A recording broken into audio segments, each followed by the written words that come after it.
Welcome back, everybody, to the Back Nine coverage of Round 2 of the 2020 Music City Open, presented by Dynamic Discs. I'm Brian Earhart, joined here yet again by local pro, Sara Sinclair.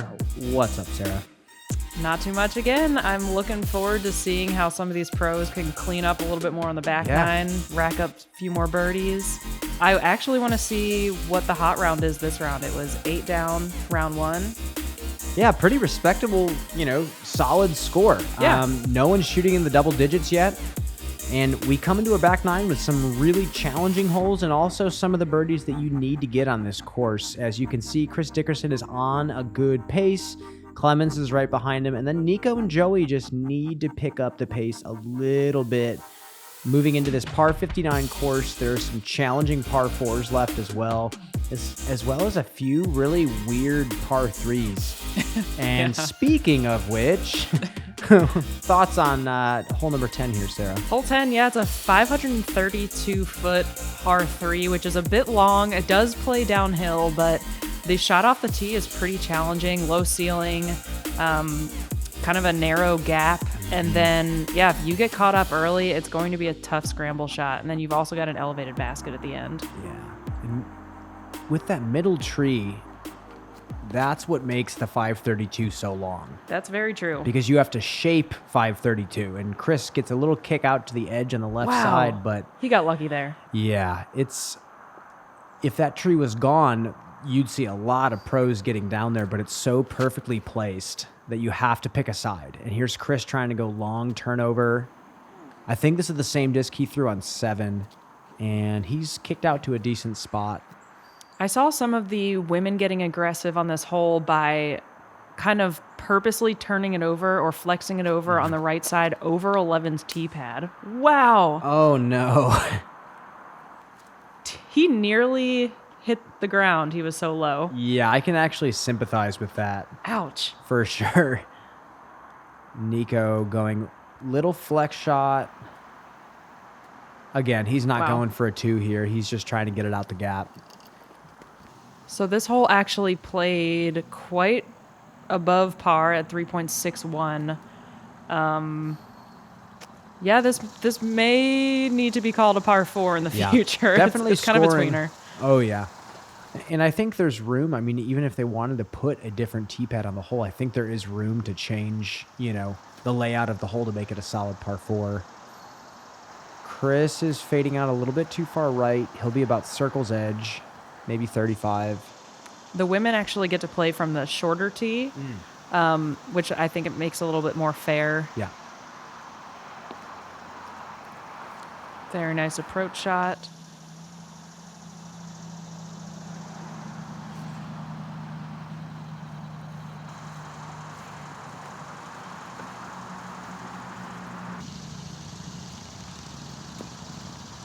Joey is just going to have to pitch this up and take his 4.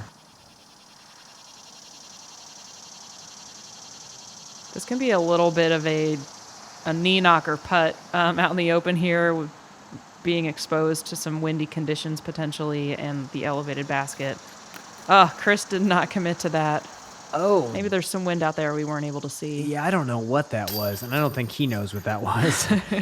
Hey, it happens to the best of us. Yeah. Chris is human, even though he's a robot chicken. Yeah, really with Chris, it's hard to watch those types of putts because of how, again, like you said, robotic his putting style is. Yep.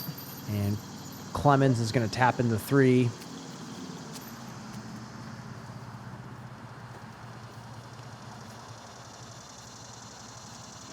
In the morning.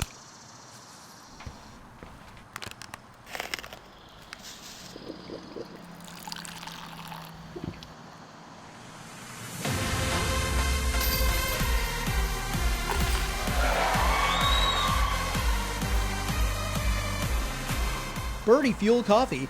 Oh, he took the cup. He took the cup. BirdieFuelCoffee.com. Hole number 11, par 3, 204 foot. The ace run hole on the course. Really no explanation here. Just try to throw it in. That's right. Flex sidearm, putter shot. It's quite a bit uphill. This hole kind of starts the one of two holes with a lot of elevation change, but it's really frustrating when you hit an early tree on this hole and don't give yourself a chance for the birdie. Yeah, that's straight up losing strokes on this hole. Par is not good here for this pro field. Nikko with kind of that inside push hyzer. Such a smooth line. That's park job.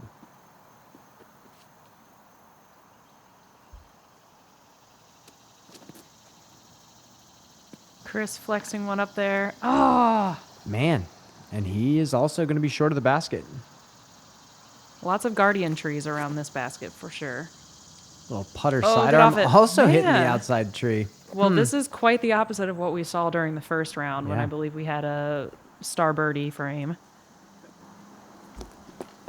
And now they're all kind of working to get their pars. Interesting. And Chris is actually about 30 feet long of the basket for his three. Oh my gosh. Would have been a nice birdie. He's very fortunate that it sat, though. That could have been a terrible roll away.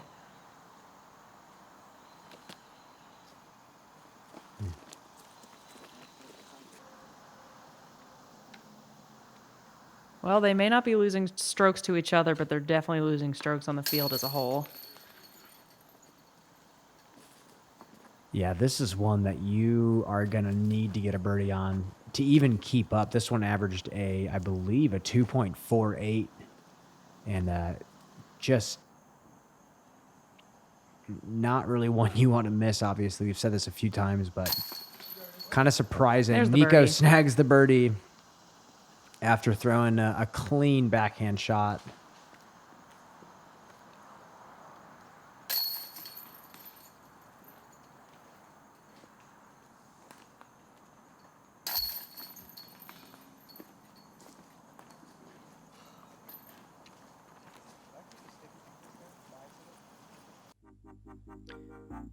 And we're going to move into hole number 12.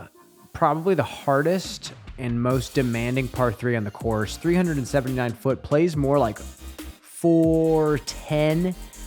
Uphill, tight ceiling, basket perched off to the left. You have to throw a distance driver, subtle flex uphill, which with how uphill it is, it's already making the disc more stable with the nose being up. So tough, tight line here. The other difficult thing about this hole is, I was just going to say, the mistake that you see the most is the disc hyzering out a little bit too early. Yep.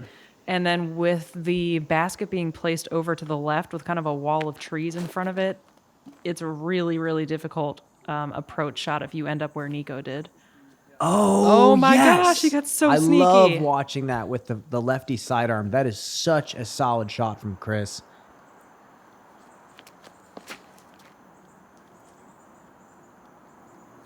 Same thing, it leaked a little bit left early, but he got a favorable kick out in the open.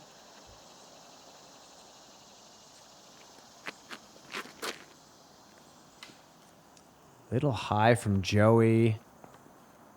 And that actually stuck to a decent spot. He'll have a little chip putter flick here.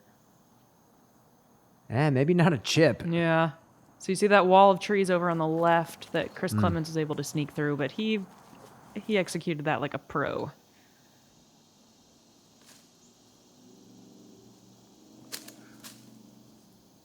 Really?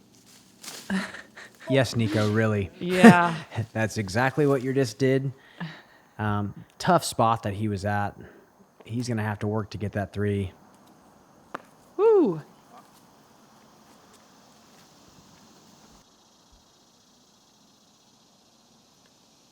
Is he going for the throw-in? I believe he is.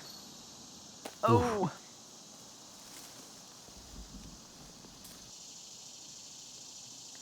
This is a heck of a shot from Chris. Definitely picking up strokes on the field with this, Wow. too. And they said par here on the banner, but that was a 2 from Chris. And let's check in on our chase card. Here's Zach Johnson opting for the forehand.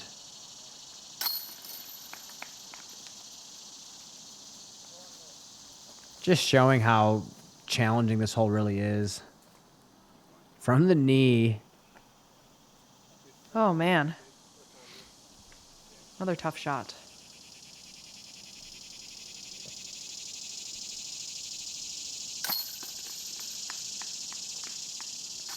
Oh, Zach. Wow. He basically scrambled his way up that hole and still ended up with a par. That was amazing. That is some country boy disc golf right there, as he would call it.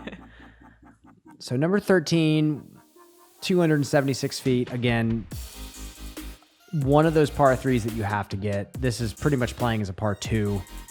You will be losing strokes if you take a par here. Chip shot, hyzer, driver, mid-range. Pick your poison. This is not a... This is definitely one of the easier holes out here. Yep. Chris going verdict, I believe. Little mid-range Perfect. flick. Yep. Perfect shot. Yeah, the goal on this hole, I would say, is just to commit to the height. Yeah. And make sure that you're not putting so much energy on the disc that it pushes too forward and leaves you without a putt under one of the cedar trees. Exactly.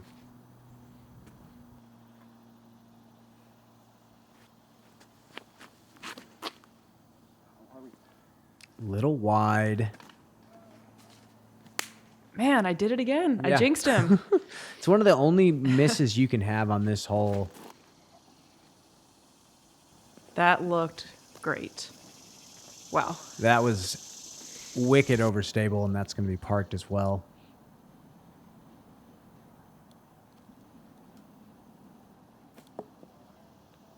Oh, wow. He ended up way long. Yeah. Pretty much in 14's fairway, it looked like.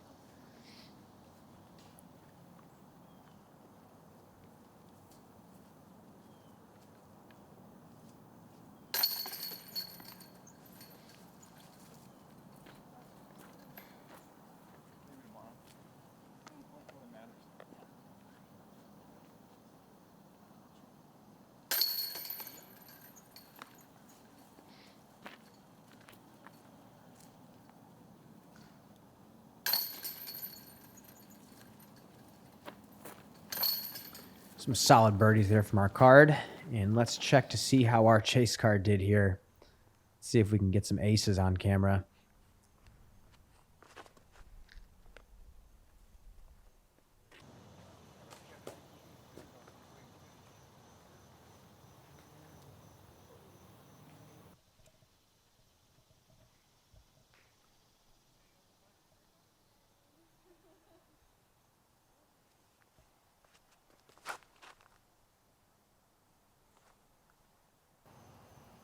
Yeah, I feel like this is one of those shots you just have to have in your bag as a disc golfer. Yeah, a little 276-foot hyzer. Yep. Especially for all these players who, you know, a lot of the ones on these cards are making their living from this game. Mm-hmm. So if you can't get up and down from 276, that's gonna really pose a problem for you.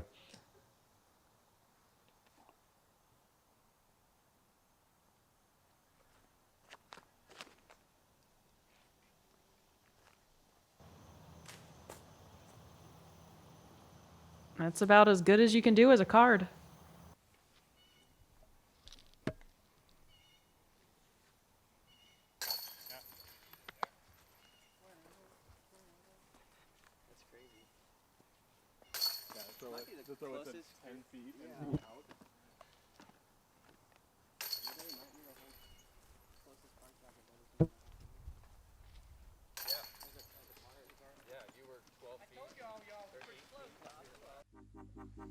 Moving back into hole number 14, 307-foot par 3. There are two routes here. If you are a backhand-only player, there's a route off to the right that the drone just was showing. Most players in this division are going to have some sort of flex sidearm that they're going to try to stop before it goes past these guardian trees deep in the basket. Kind of a specific shape that these players have to throw. And actually, the lefty backhand is way tougher than this righty sidearm is. You have to go a little bit more tight and disciplined. Oof. And Chris's verdict just did not quite get there.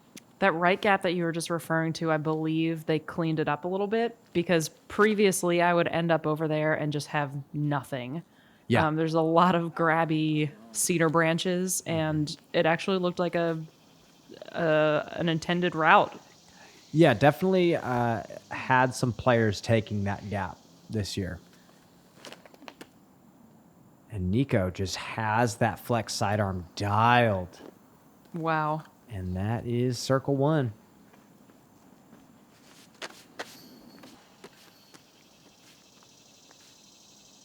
I'm interested to see if he's going to go flex or just kind of a hyzer flip. And he went with the hyzer flip. Get around that tree. Nope. Oh. Yeah, almost had it.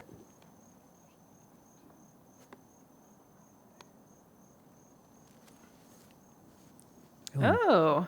Chris went fancy. He surprised me. I thought he was Yeah. going to go the left side of that tree. And Joey's put his a little bit short. He still has about 20 feet to the basket. And Chris has a little bit of a look at this.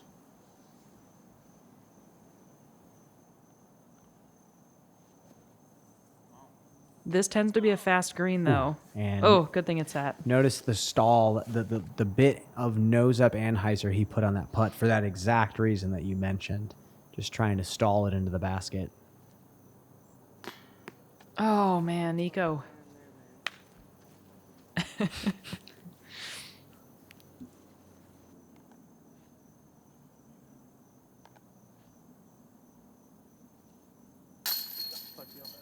Solid par save there from Joey.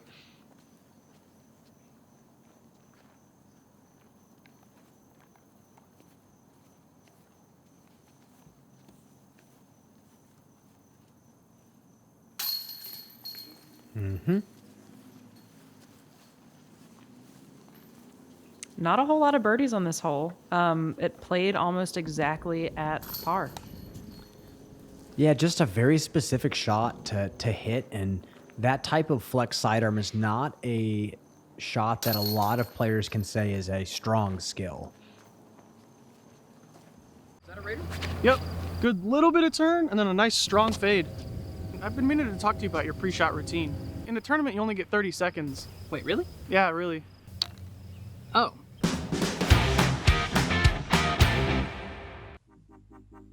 Hole number 15, second to last par 4 in the course, 648 foot. Subtle turn off the tee to the right. The players can't throw straight, but they have to have something flipping and turning very gently throughout the entire flight. And then we have this downhill, very gentle landing on this green. We can't go hard hyzer into this green unless we do hit something, but it's not an easy green to get your disc to stop on. So you want to come in this green with as slow of a disc as possible. So you'll see some players getting aggressive off this tee shot. Chris threw that a little high. He was trying to go push hyzer, trying to get it to flip up to flat. But this is actually a decent spot for a lefty. Yeah, for sure. I don't think I said this round 1, but there's actually 5 or 6 different pin placements on this hole. And there's room to do it. Oh, yeah. And I think this is a great position for this tournament. I think it forces the players to throw a very controlled first shot with a lot of options, too. Yep.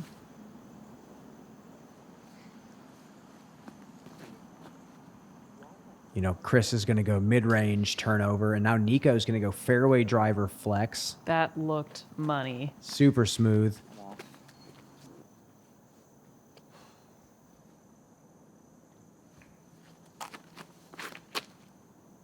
And that is going to also be a solid position for Joey.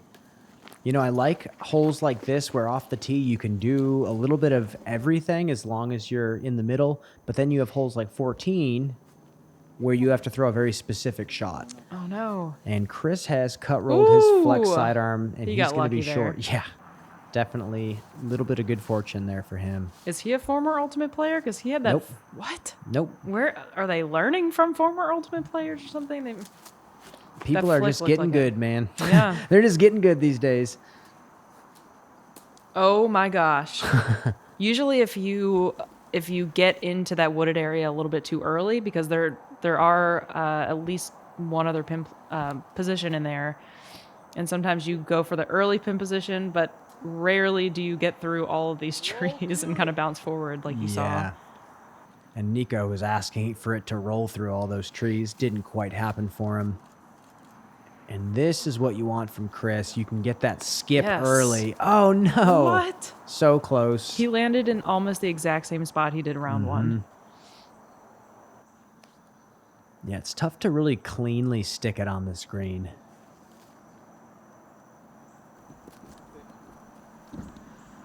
Similar reaction, just the gradual slope wouldn't let him skip up to it. Some more putting woes for Nikko, unfortunately.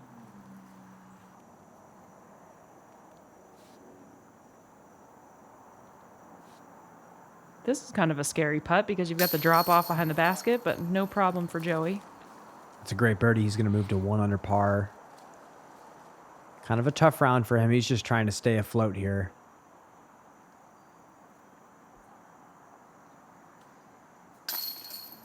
Great putt. Yes, that is a solid birdie putt, and he's going to move to 6 under par. He's right where he wants to be with 3 holes left.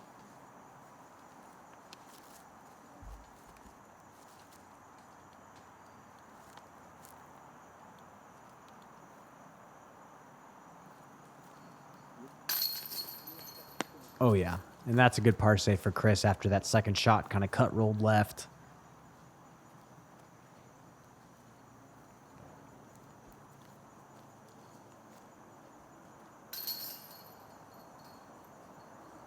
Something to note about Nikko Locastro, real quick as we check in with our chase card.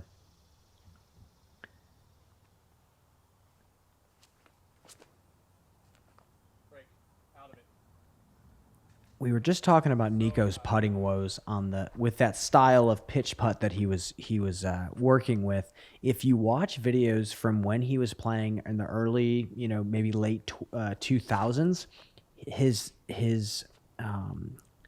bodily tension taking that putt is so much more loose back in the day. It was much more of a pendulum motion, and now these days he's having a lot of putting woes with that pitch putt. And he looks a lot more stiff and tense, and I'm not sure if it's time or stress, but go back if you're listening to this and watch some old videos of Nikko putting, and you'll see a night and day difference in that style of pitch putt or push putt that he does now. And that's why he's kind of switching to the spin, as a way to kind of combat the putting woes with the other style. But I wonder why that is. I wonder if he knows. He's been playing the game for a long time, and I think sometimes you work yourself into different things. Oh my gosh. Reid's telling us to shut up and pay attention to him. That was insane. I remember watching this, doing the chase card coverage, and was just absolutely speechless. That was an incredible roller, patent pending from Reid. That's one of the issues that people typically have on this hole, is getting caught up in their drive too early on that left side, not committing to the turnover or the flex shot, and just kind of hitting that corner right where you see Eric.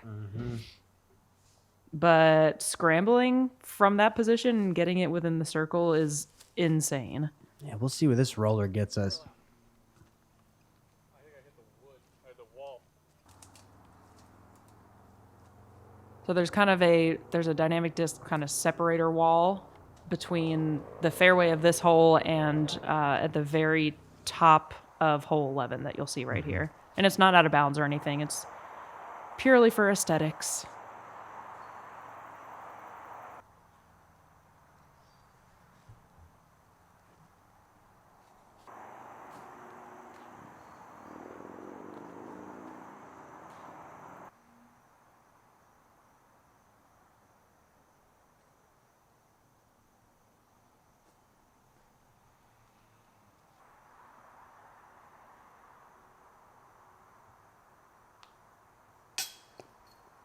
So that was Eric for his par, I believe.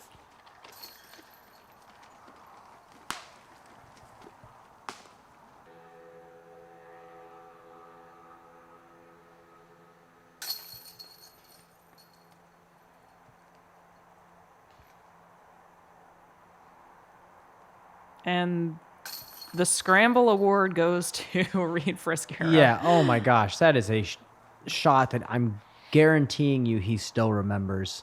Patent pending out of the woods, perfect roller. Within Sweet birdie 8 save. feet. Yeah. Yeah. Moving back to our card, hole number 16. We saw a bunch of sidearms on this hole in round 1. I'm wondering if we're going to see any players making an adjustment, trying to throw what we saw Garrett Gerthy try with the roller, or some subtle turning backhands that shape this fairway a little bit better.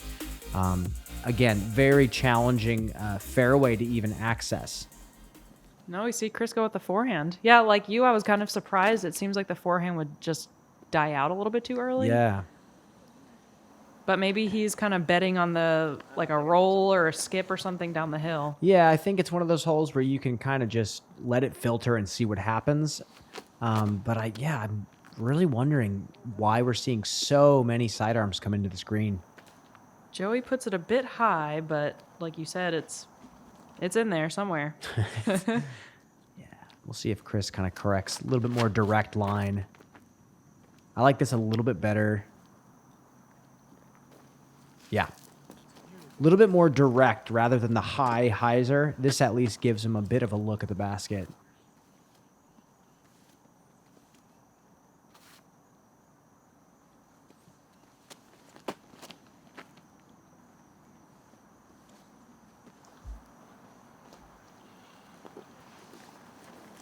Short left.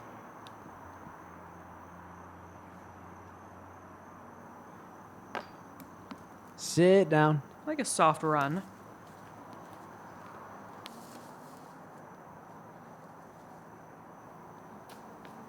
Just a smart layup from Joey. Yeah, you're not going to see too many runs here. Maybe Nikko from where he's at. This was similar to round 1. Oh my gosh.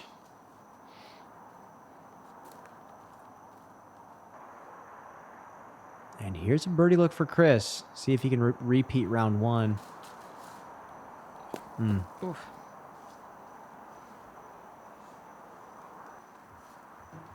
Hole 16 played slightly above par at 3.26. Yeah, this is a difficult hole to get in the circle in your drive. Yeah, and it's a very touchy approach shot if you hit early and you're having to go down this hill. We have seen some bogeys here.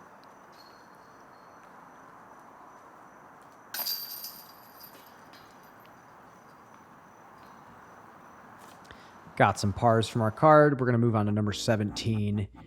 415-foot par 3. We saw Logan Bowers in round 1 go over the left side tree line, which we've never seen before, and convert the birdie. I'm guessing our card today, minus maybe Chris Clemons, are all going to go pretty straight at it with something slower. Maybe a fairway driver. This is Dickerson going with a mid-range, I believe. Beautiful. Yeah, should be right there.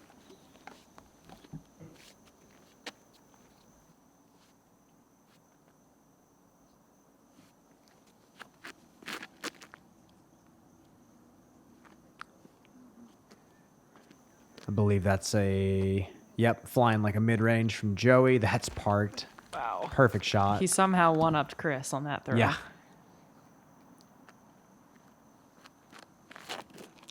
And I like this play for a lefty. If he can get that to push over left. Turn. A little bit too straight. Problem with the lefty flick on this hole is it's hard to get it to stand up and then push forward to the basket rather than just crashing out right. Go further. He'll be about pin high, 35 feet.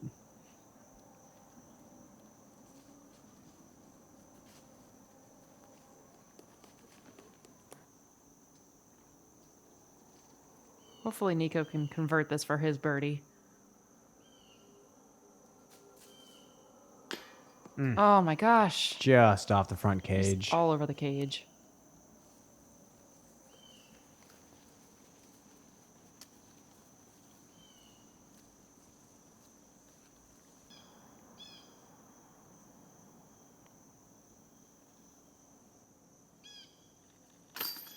Nothing but net there for Dickerson.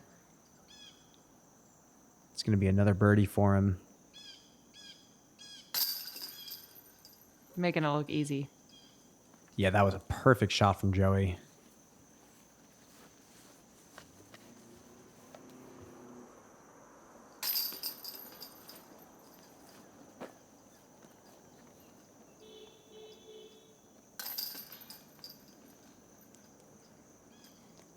And that's going to be a par there from Nikko as well. Let's double check some highlights from the rest of the field. Just watch these discs fly down this beautiful hill.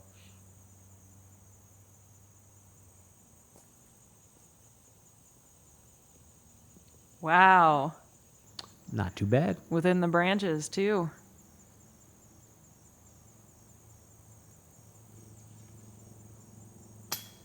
Ooh! Oh my gosh. I hope that didn't skip too far.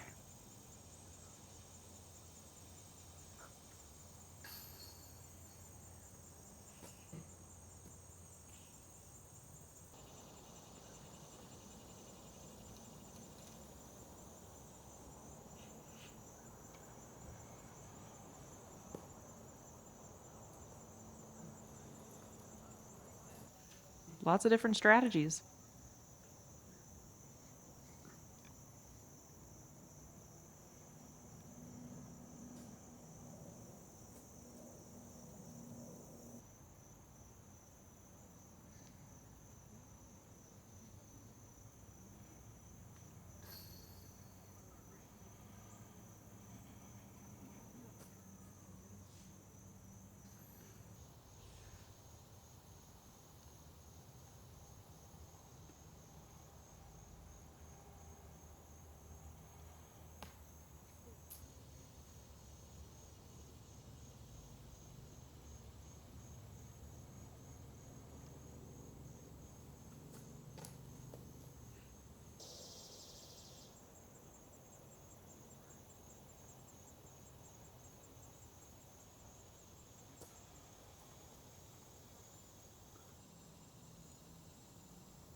Wow. That was a montage. Hole number 18, 742-foot par 4 behemoth. Giant hole, very challenging, tons of trees to contend with. You want to just get into this mouth off the tee, whether you have a giant sidearm or a big righty roller. Lefties have a pretty big advantage off the tee here. And then once you're in the mouth here, the drone is flying a gap, but I'm guaranteeing you the drone had to work extra hard to fly through this gap. Anything can happen on this hole. Birdie is possible, but you have to throw 2 perfect shots. Or 1 perfect shot and 1 miraculous scramble. Yes. Dickerson's going wide forehand. That's checking up a little early. But he's in the mouth, decent position. I would say if you don't have a righty forehand on this hole, speaking from experience, I don't have the shot. Getting to the mouth of that initial wooded gap is really difficult. You're throwing downhill, turnover, sloping, fairway. That's why these guys are all pros.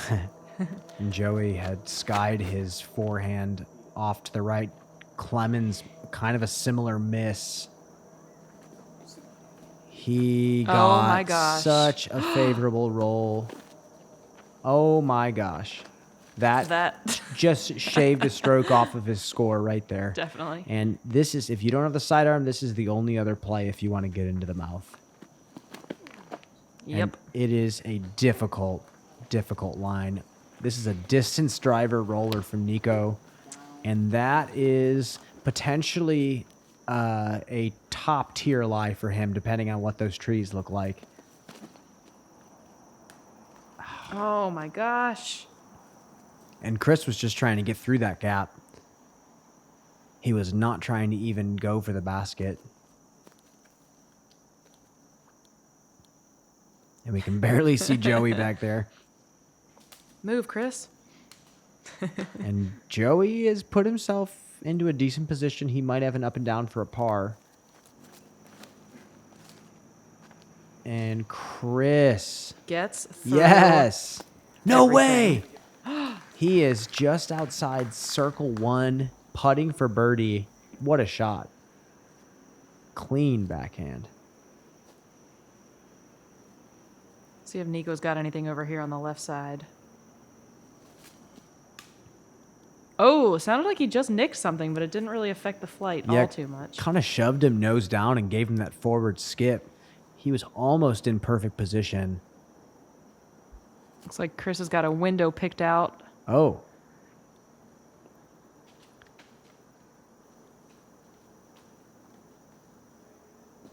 Okay. And we will see if he has even, remotely a look to get to the basket from there. Looks like there's quite a few trees.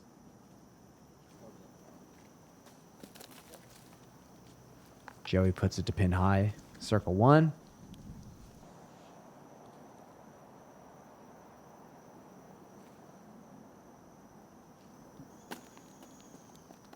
That's the kind of putt you want to end your round with. Yeah, especially on this one.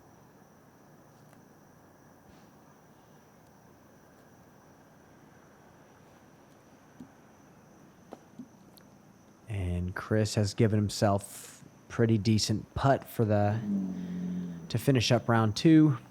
And this is for the first birdie we've seen. We will see. Oh, there it is. So confident. Love it. That is not an easy 3 to get. That almost feels like an eagle.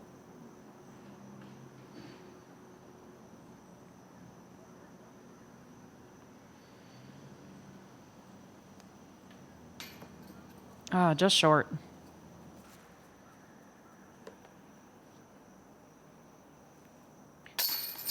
And hole number 18 averaging a 4.9 on the day. So Joey taking that par 4 is actually feeling more like a birdie to the rest of the field. Nikko also taps in the 4. And Dickerson is going to take a double bogey 6 to move him back to 5 under par for the round, 13 under par total. And shout outs to the entire Music City Disc Golf Club. They take such good care of their local courses. If you're looking for a Midwestern, / Southern disc golf retreat for a weekend or so, Nashville is the place to be. So many good courses.